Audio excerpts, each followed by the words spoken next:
Hi everyone, and welcome to this short video about integrals. In this video we will learn what integrals are, both theoretically and visually. We will start with easy cases and then continue with the concept of lower and upper sum, and finally talk about the concept of Riemann integrability. Let's start with the core idea. An integral describes the area under a function. With under a function, we mean the area that is in between the function and the x-axis.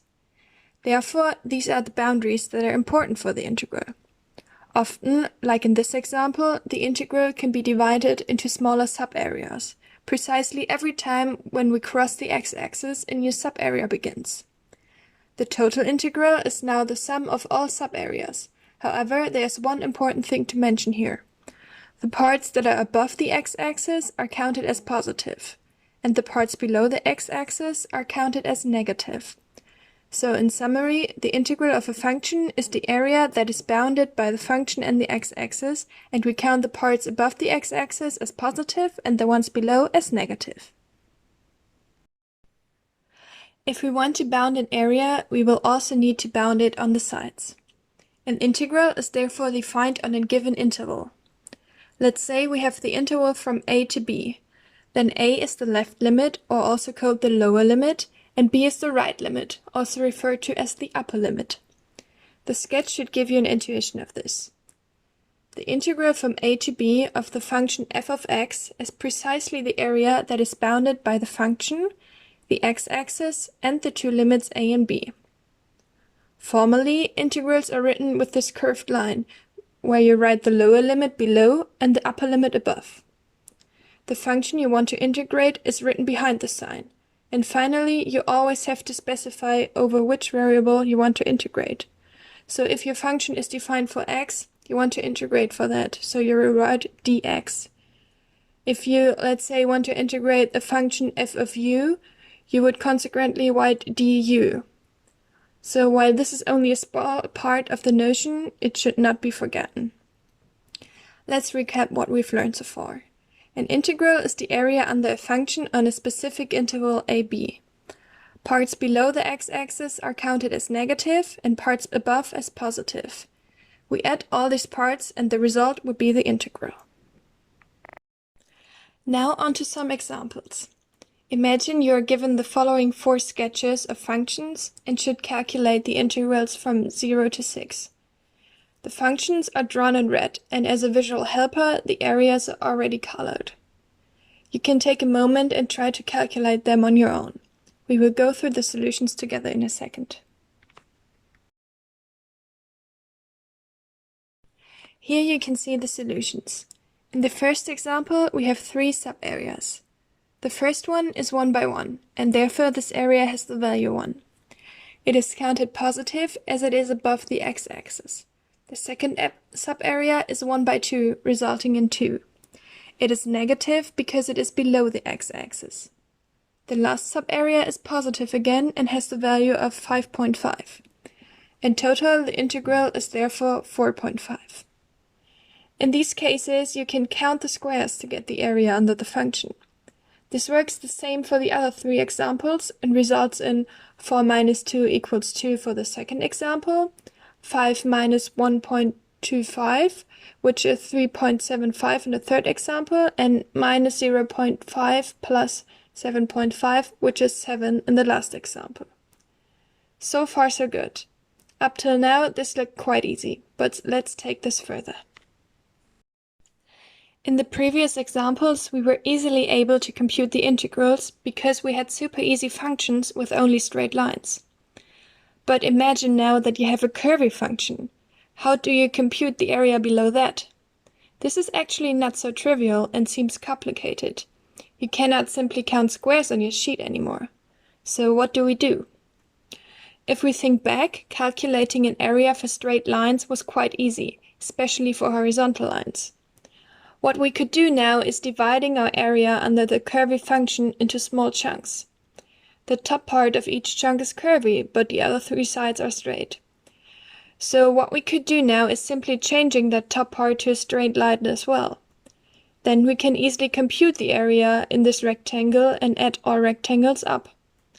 This seems like a nice idea because the result should be close to the real integral. Let us take a look at this into a sketch. Imagine the following function drawn here in red.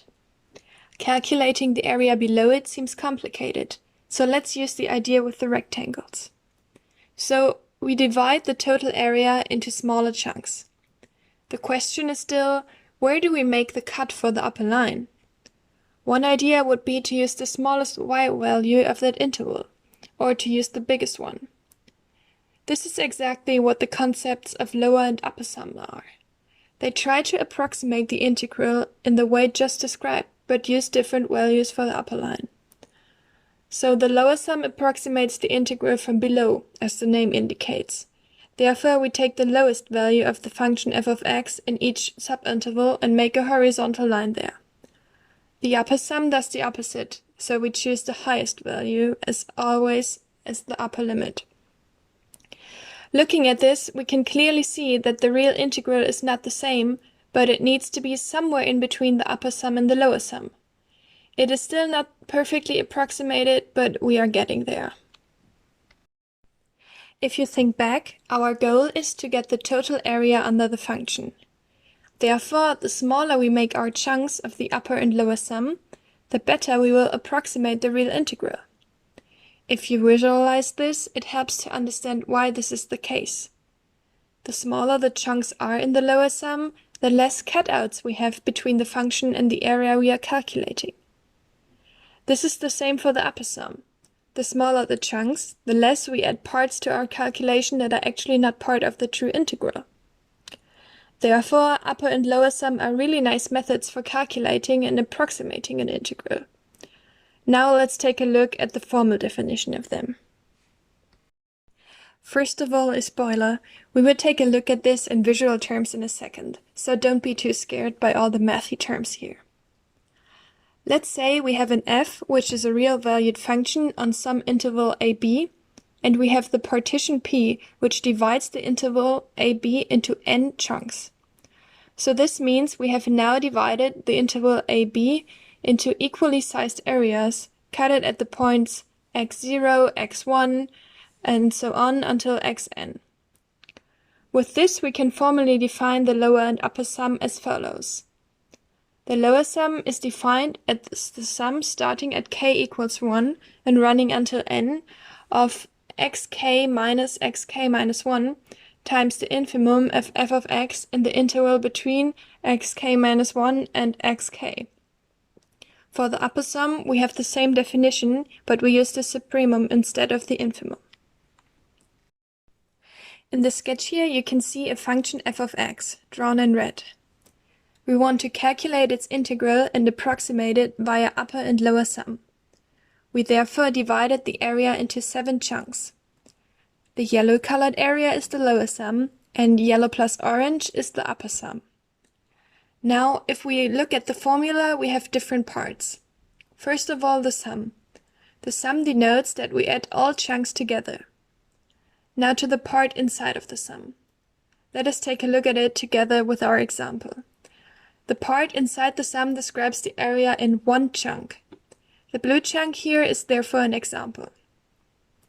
xk and xk minus 1 denote the left and right borders of the chunk.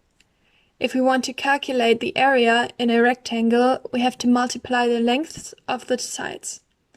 The length of this side is consequentially xk minus xk minus 1. Now we need to multiply it with the length of the other side. The idea before was to take the highest or the lowest value of our function f in the respective chunk. And this is actually what the infimum and supremum refer to.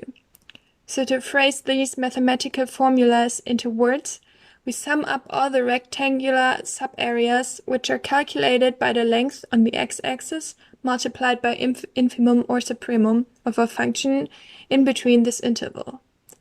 And this is already all the math behind lower and upper sums. Now onto Riemann integrability. We say that a function is Riemann integrable if the limit of its upper sum and lower sum exist and is equal. You can think about it like that. If we make the chunks infinitely small, the lower and upper sum will converge to the same limit, and this is exactly the value of our integral.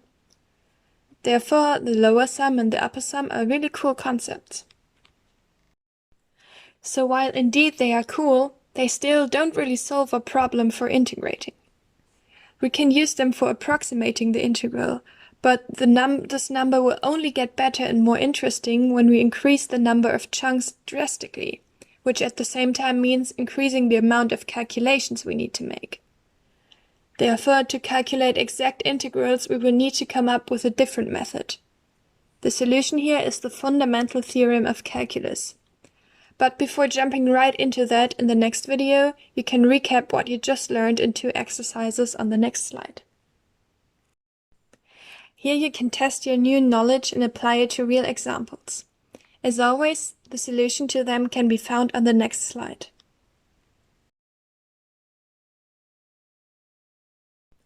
Here you go with the solutions. All you have to do is plug in the terms into the formulas for lower sum and upper sum.